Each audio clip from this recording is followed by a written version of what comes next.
Harry Potter and the Sorcerer's Stone, Chapter 9, The Midnight Duel. Harry had never believed he would meet a boy he hated more than Dudley, but that was before he met Draco Malfoy. Still, first-year Gryffindors only had potions with the Slytherins, so they didn't have to put up with Malfoy much. Or at least, they didn't until they spotted a notice pinned up in the Gryffindor common room, which made them all groan. Flying lessons would be starting on Thursday, and Gryffindor and Slytherin would be learning together. Typical, said Harry darkly. Just what I always wanted, to make a fool of myself on a broomstick in front of Malfoy. He had been looking forward to learning to fly more than anything else. You don't know you'll make a fool of yourself, said Ron reasonably. Anyway, I know Malfoy's always going to be about how good he is at Quidditch, but I bet that's all talk. Malfoy certainly did talk about flying a lot. He complained loudly about first years never getting in the house Quidditch teams, and told long, boastful stories which always seemed to end with him narrowly escaping muggles and helicopters. He wasn't the only one, though. The way Seamus Finnegan told it, he'd spent most of his childhood zooming around the countryside on his broomstick. Even Ron would tell anyone who'd listen about the time he'd almost hit a hang glider on Charlie's old broom.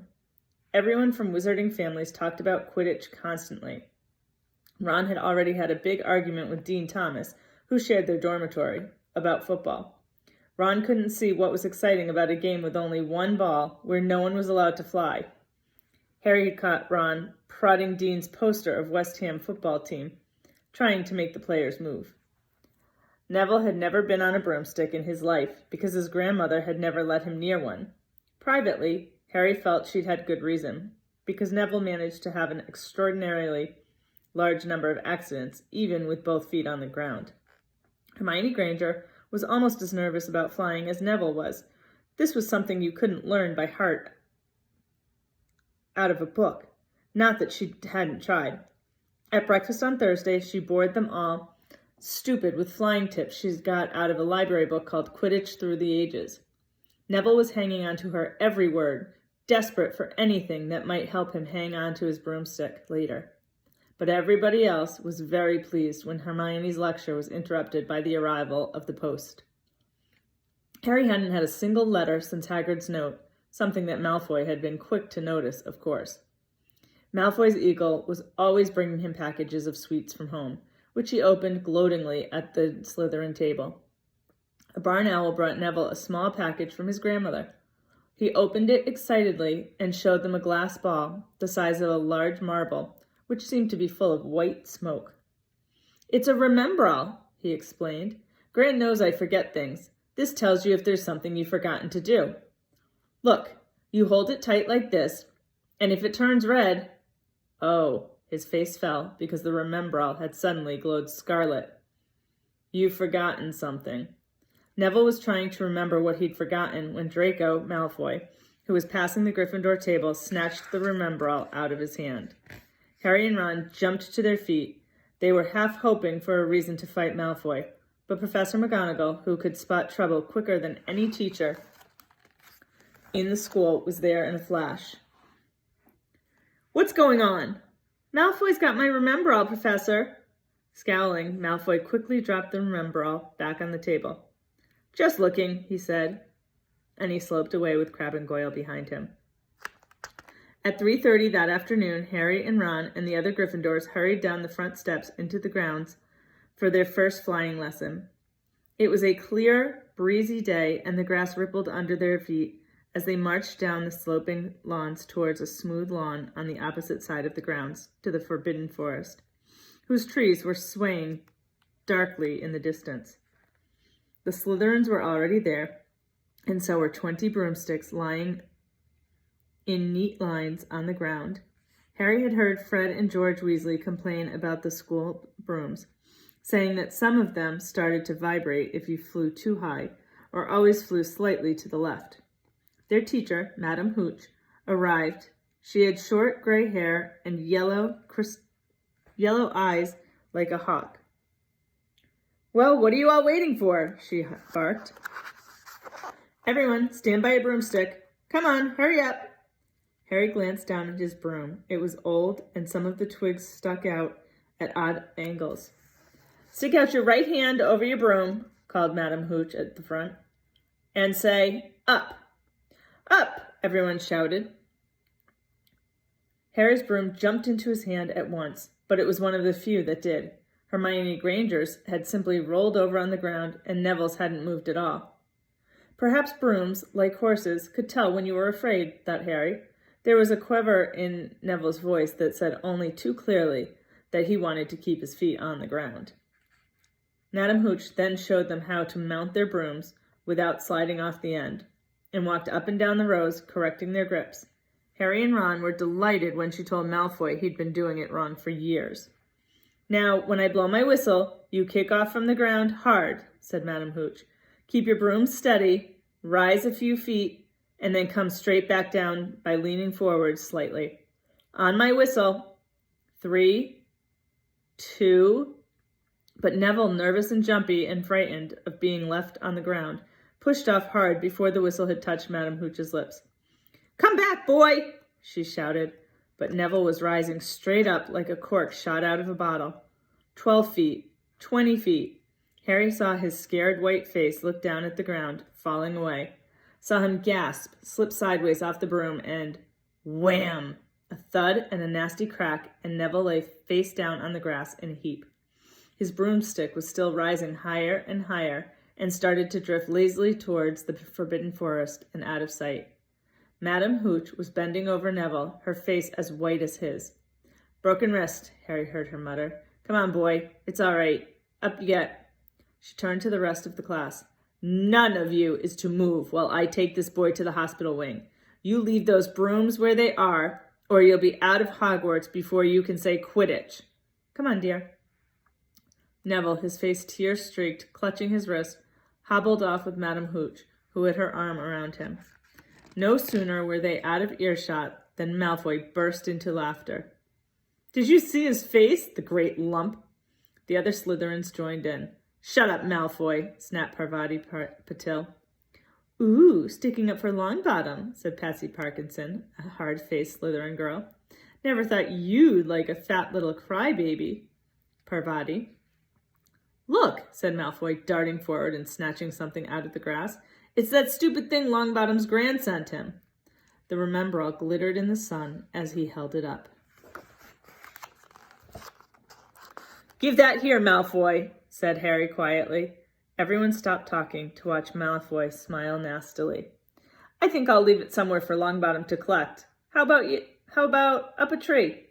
"Give it here," Harry yelled, but Malfoy had leapt onto his broomstick and taken off.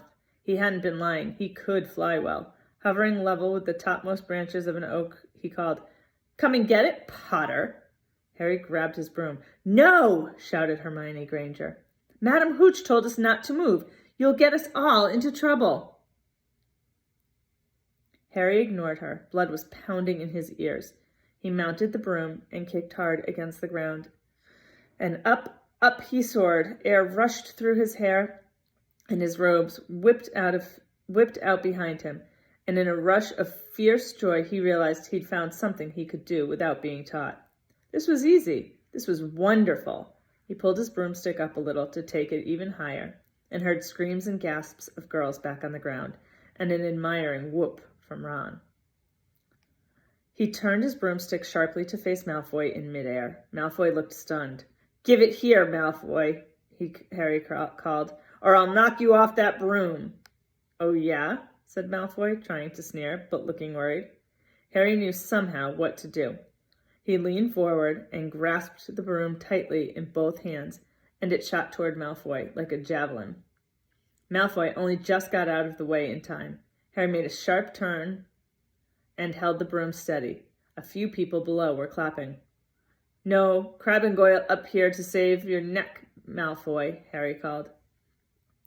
The same thought seemed to have struck Malfoy.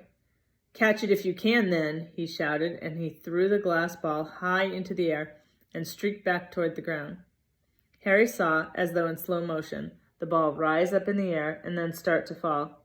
He leaned forward and pointed his broom handle down. Next second, he was gathering speed in a steep dive, racing the ball.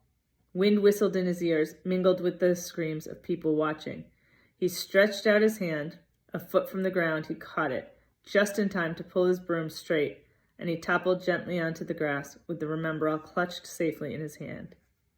Harry Potter! His heart sank faster than he'd just dived. Professor McGonagall was running towards them. He got to his feet, trembling. Never, in all my time at Hogwarts! Professor McGonagall was almost speechless with shock, and her glasses flashed furiously. How dare you! Might have broken your neck. It isn't his fault, Professor. Be quiet, Miss Patil. But Malfoy... That's enough, Mr. Weasley. Potter, follow me now. Harry caught sight of Malfoy, Crabbe, and Goyle's triumphant faces as he left, walking numbly in Professor McGonagall's wake as she strode towards the castle. He was going to be expelled. He just knew it. He wanted to say something to defend himself, but there seemed to be something wrong with his voice. Professor McGonagall was sweeping along without even looking at him. He had to jog to keep up. Now he'd done it. He hadn't even lasted 2 weeks. He'd be packing his bags in 10 minutes. What would the Dursleys say when he turned up on the doorstep? Up the front steps, up the marble staircase inside, and still Professor McGonagall didn't say a word to him. She wrenched open doors and marched along corridors with Harry trotting miserably behind her. Maybe she was taking him to Dumbledore. He thought of Hagrid, expelled but allowed to stay on as gamekeeper. Perhaps he could be Hagrid's assistant. His stomach twisted as he imagined it, watching Ron and the others becoming wizards while he stumped around the grounds carrying Hagrid's bag. Professor McGonagall stopped outside of a classroom. She opened the door and poked her head inside. Excuse me, Professor Flitwick, could I borrow Wood for a moment? Wood, thought Harry, bewildered. Was Wood a cane she was going to use on him? But Wood turned out to be a person, a burly fifth-year boy who came out of Flitwick's class looking confused. Follow me, you two, said Professor McGonagall, and they marched on up the corridor, Wood looking curiously at Harry. In here. Professor McGonagall pointed them into a classroom which was empty except for Peeves, who was busy writing rude words on the blackboard. Out, Peeves, she barked. Peeves threw the chalk into a bin, which clanged loudly, and he swooped out, cursing Professor McGonagall, slammed the door behind him, and turned to face the two boys. Potter, this is Oliver Wood. Wood, I found you a seeker. Wood's expression changed from puzzlement to delight. Are you serious, Professor? Absolutely, said Professor McGonagall crisply. The boy's a natural. I've never seen anything like it. Was that your first time on a broomstick, Potter? Harry nodded silently. He didn't have a clue what was going on, but he didn't seem to be being expelled, and some of the feeling started coming back to his legs. He caught that thing in his hand after a 50-foot dive, Professor McGonagall told Wood. Didn't even scratch himself. Charlie Weasley couldn't have done it. Wood was now looking as though all his dreams had come true at once. Ever seen a game of Quidditch, Potter? He asked excitedly. Wood's captain of the Gryffindor team, Professor McGonagall explained. He's just the build for a seeker, too, said Wood, now walking around Harry and staring at him. Light, speedy, we'll have to get him a decent broom. Professor, a Nimbus 2000 or a Clean Sweep 7, I'd say. I shall speak to Professor Dumbledore and see if we can't bend the first-year rule. Heaven knows we need a better team than last year. Flattened in that last match by Slytherin. I couldn't look Severus Snape in the face for weeks. Professor McGonagall peered sternly over her glasses at Harry. I want to hear you're training hard, Potter, or I may change my mind about punishing you. Then she suddenly smiled. Your father would have been proud, she said. He was an excellent Quidditch player himself. You're joking! It was dinner time. Harry had just finished telling Ron what had happened when he'd left the grounds with Professor McGonagall. Ron had a piece of steak and kidney pie halfway into his mouth, but he'd forgotten all about it. Seeker, he said. But first years never! You must be the youngest house player in about a century, said Harry, shoveling pie into his mouth. He felt particularly hungry after the excitement of the afternoon. Wood told me. Ron was so amazed, so impressed, he just sat and gaped at Harry. I start training next week, said Harry. Only, don't tell anyone. Wood wants to keep it a secret." Fred and George Weasley now came into the hall, spotted Harry, and hurried over. "Well done," said George in a low voice. "Wood told us. We're on the team, too. Beaters." "I tell you we're going to win that Quidditch Cup for sure this year," said Fred. "We haven't won since Charlie left. But this year's team is going to be brilliant. You must be good, Harry. Wood was almost skipping when he told us. Anyway, we've got to go. Lee Jordan reckons he's found a new secret passageway out of the school. That is that one behind the statue of Gregory the Smarmy that we found in our first week. See you." Fred and George had hardly disappeared when someone far less welcome turned up. Malfoy, flanked by Crabbe and Goyle. "Having a last meal, Potter? When are you getting the train back to the Muggles?" "You're a lot braver now you're back on the ground and you've got your little friends with you," said Harry coolly. There was, of course, nothing at all little about Crabbe and Goyle, but as the high table was full of teachers, neither of them could do more than crack their knuckles and scowl. "I'd take you on any time on my own," said Malfoy. "Tonight, if you want. Wizard's duel. Wands only. No contact. What's the matter? Never heard of a wizard's duel before, I suppose?" "Of course he has," said Ron, wheeling round. "I'm his second. Who's yours?" Malfoy looked at Crabbe and Goyle, sizing them up. "Crabbe," he said. "Midnight all right? We'll meet you in the trophy room. That's always unlocked." When Malfoy had gone, Ron and Harry looked at each other. "What is a wizard's duel?" said Harry. "And what do you mean, you're my second?" "Well, a second's there to take over if you die," said Ron casually, getting started at last on his cold pie. Catching the look on Harry's face, he added quickly, "But people only die in proper duels, you know, with real wizards. The most you and Malfoy will be able to do is send sparks at each other. Neither of you knows enough magic to do any real damage." "I bet he expected you to refuse anyway." "And what if I wave my wand and nothing happens?" "Throw it away and punch him on the nose," Ron suggested. "Excuse me?" They both looked up. It was Hermione Granger. "Can't a person eat in peace in this place?" said Ron. Hermione ignored him and spoke to Harry. "I couldn't help overhearing what you and Malfoy were saying." "Bet you could," Ron muttered. "And you mustn't go wandering around the school at night. Think of the points you'll lose Gryffindor if you're caught, and you're bound to be. It's really very selfish of you, and it's really none of your business," said Harry. "Goodbye," said Ron. All the same, it wasn't what you'd call the perfect end to the day, Harry thought, as he lay awake much later listening to Dean and Seamus falling asleep. Neville wasn't back from the hospital wing.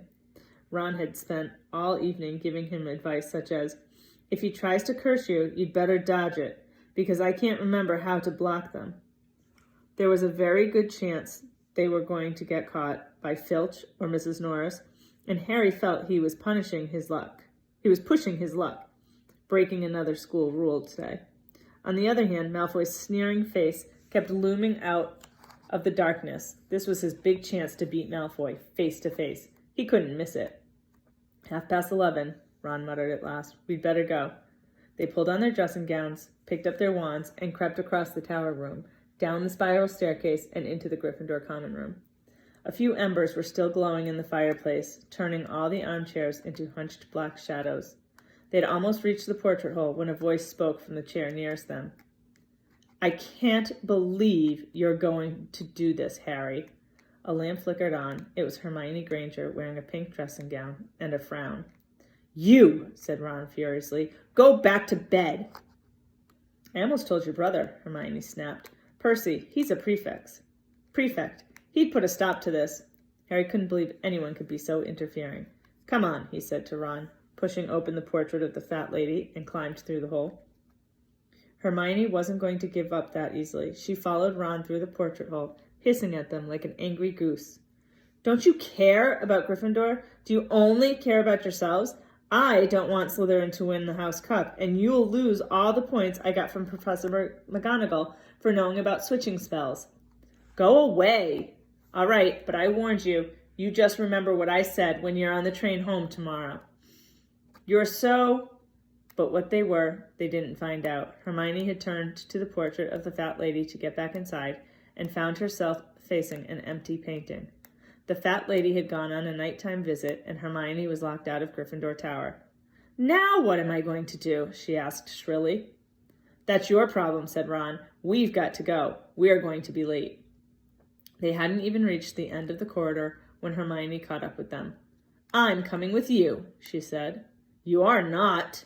Do you think I'm going to stand out here and wait for Filch to catch me? If he finds all three of us, I'll tell him the truth, that I was trying to stop you and you can back me up. You've got some nerve, said Ron loudly. Shut up, both of you, said Harry sharply. I heard something. It was a sort of snuffling. Mrs. Norris, breathed Ron, squinting through the dark. It wasn't Mrs. Norris, it was Neville. He was curled up on the floor, fast asleep, but jerked suddenly awake when they crept nearer. Thank goodness you found me. I've been out here for hours. I couldn't remember the new password to get into bed. Keep your voice down, Neville. The password's pig snout, but it won't help you now. The fat lady's gone off somewhere. How's your arm? Said Harry.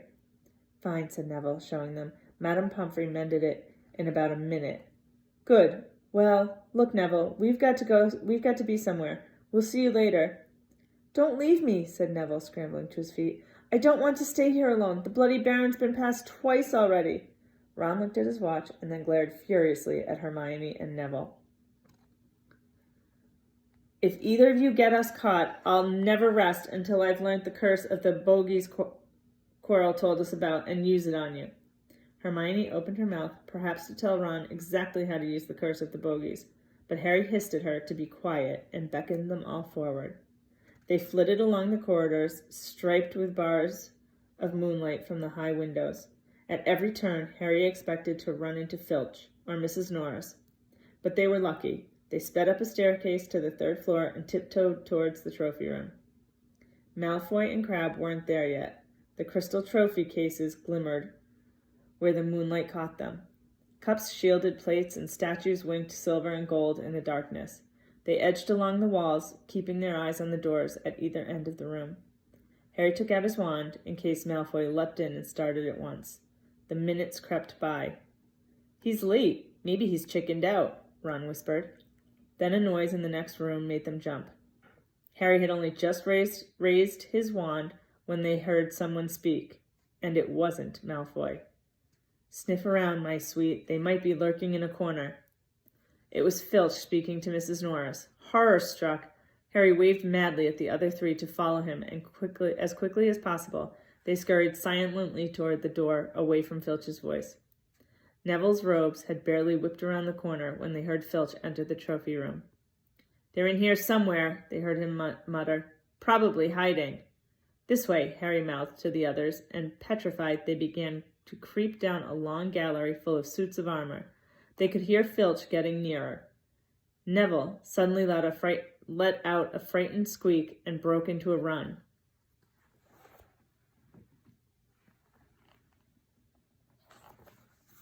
He tripped, grabbed Ron around the waist, and the pair of them toppled right into a suit of armor. The clanging and crashing were enough to wake the whole castle. Run! Harry yelled, and the four of them sprinted down the gallery, not looking back to see whether Filch was following.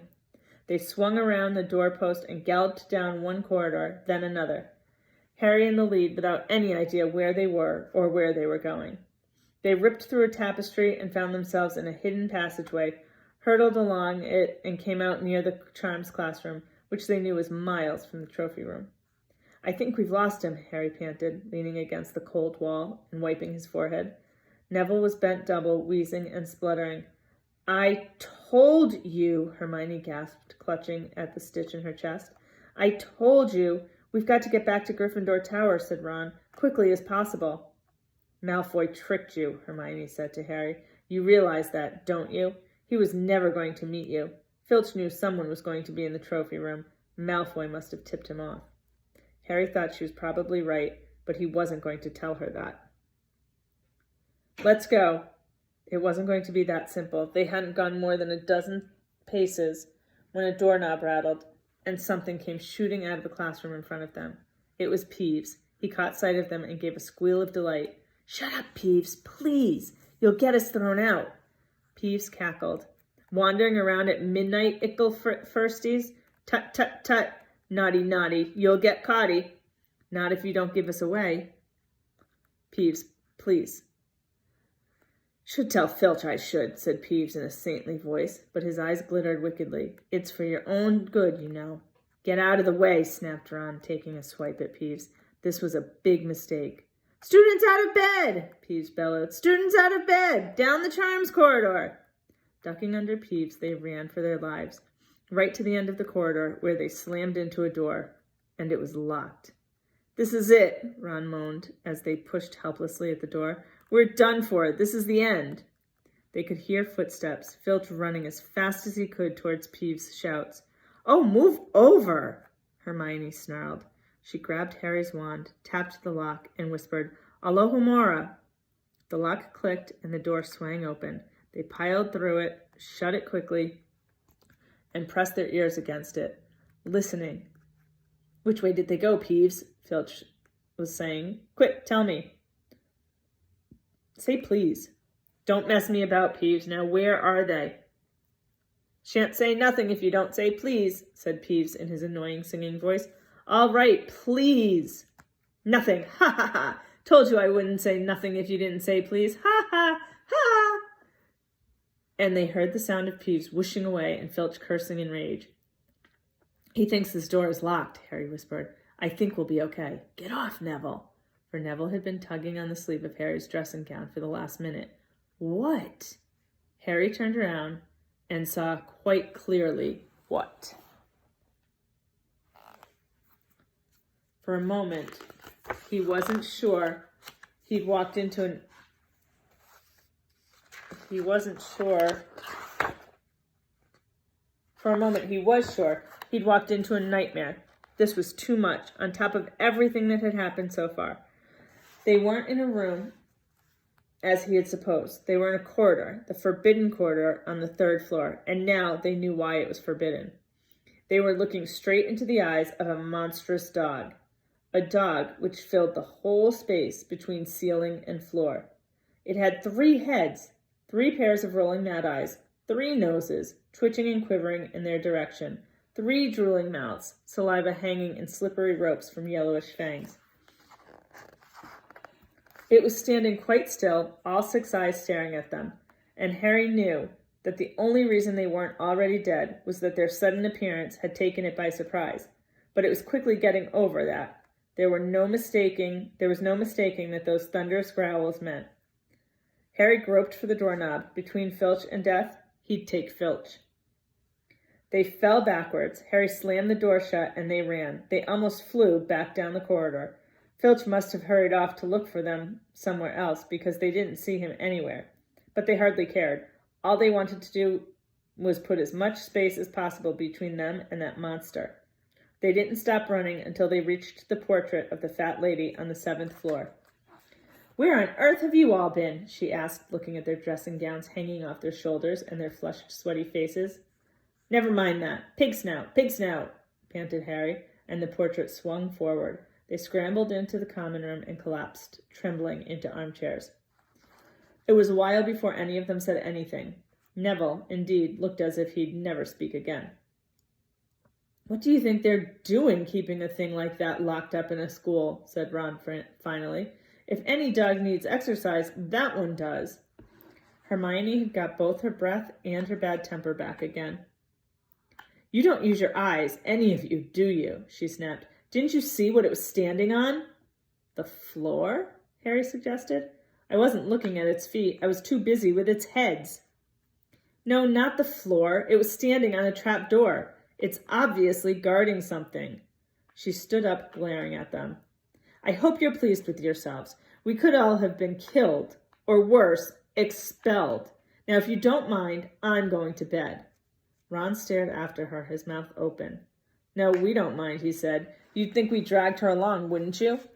But Hermione had given Harry something else to think about as he climbed back into bed. The dog was guarding something. What had Hagrid said? Gringotts was the safest place in the world for something you wanted to hide, except perhaps Hogwarts.